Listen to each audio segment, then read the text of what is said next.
नमस्कार मित्रांनो, तुमचं स्वागत आहे बाजार तडका या चॅनलवर. आज आपण टायटन कंपनी लिमिटेडच्या क्वार्टर वन फायनान्शियल 27 निकालाचे सविस्तर विश्लेषण पाहणार आहोत. विशेष म्हणजे यावेळी टायटन कंपनीने बाजाराच्या अपेक्षेपेक्षा चांगली कामगिरी करत मार्केट एस्टिमेट बीट केला आहे. चला सर्वप्रथम आकडेवारी पाहूया. तर कंपनीचा कन्सॉलिडेटेड फायनान्शियल रिझल्ट पाहिला तर यावर्षी रेव्हेन्यू 20,787 कोटी इतका आला आणि मागील वर्षी 14,814 कोटी इतका होता. आणि तिमाहीत 20,607 कोटी इतका होता.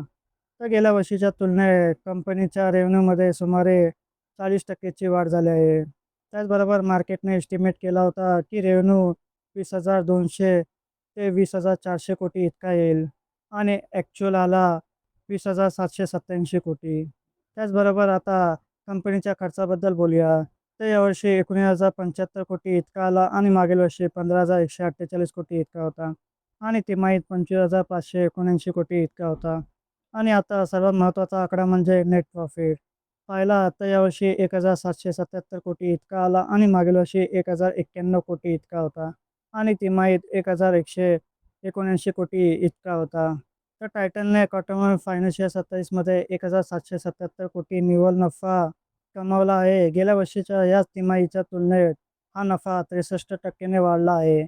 बाजाराला सुमारे 1,630 ते 1,680 कोटी नफ्याची अपेक्षा होती. मात्र टायटनने त्या अंदाजापेक्षा जास्त नफा कमावत मार्केट एस्टिमेट बीट केला आहे. त्याचबरोबर कंपनीचा अर्निंग पर शेअर म्हणजे ई-पी-एस पाहिला तर यावर्षी ₹20.03 इतका आला आणि मागील वर्षी ₹12.30 इतका होता आणि तिमाहीत 13.28 इतका होता. तर कंपनीच्या ई-पी-एसमध्ये सातत्याने वाढ होत आहे. याशिवाय कंपनीच्या ज्वेलरी व्यवसायाने पुन्हा एकदा उत्कृष्ट कामगिरी केली आहे. वॉचेस, वेअरेबल आणि आय केअर विभागातून चांगले योगदान मिळाले. त्यामुळे कंपनीचा एकूण व्यवसाय मजबूत दिसत आहे. एकंदरीत पाहता टायटन क्वार्टर वन फायनान्शियल 27चा निकाल अत्यंत मजबूत असून कंपनीने महसूल आणि नफा या दोन्ही बाबतीत बाजाराच्या अपेक्षेपेक्षा चांगली कामगिरी केली आहे. त्यामुळे पुढील ट्रेडिंग सत्रात या निकालाचा शेअरवर सकारात्मक परिणाम दिसू शकतो.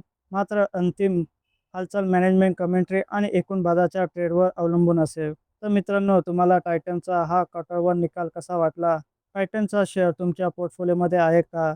तुमचं मत कमेंटमध्ये नक्की सांगा. व्हिडिओ आवडला असेल तर लाईक करा, बाजार तडका चॅनलला सबस्क्राईब करा आणि बेल आयकॉन दाबायला विसरू नका. अशा महत्त्वाच्या क्वार्टर वन रिझल्ट ॲनालिसिससाठी पुन्हा भेटूया. धन्यवाद.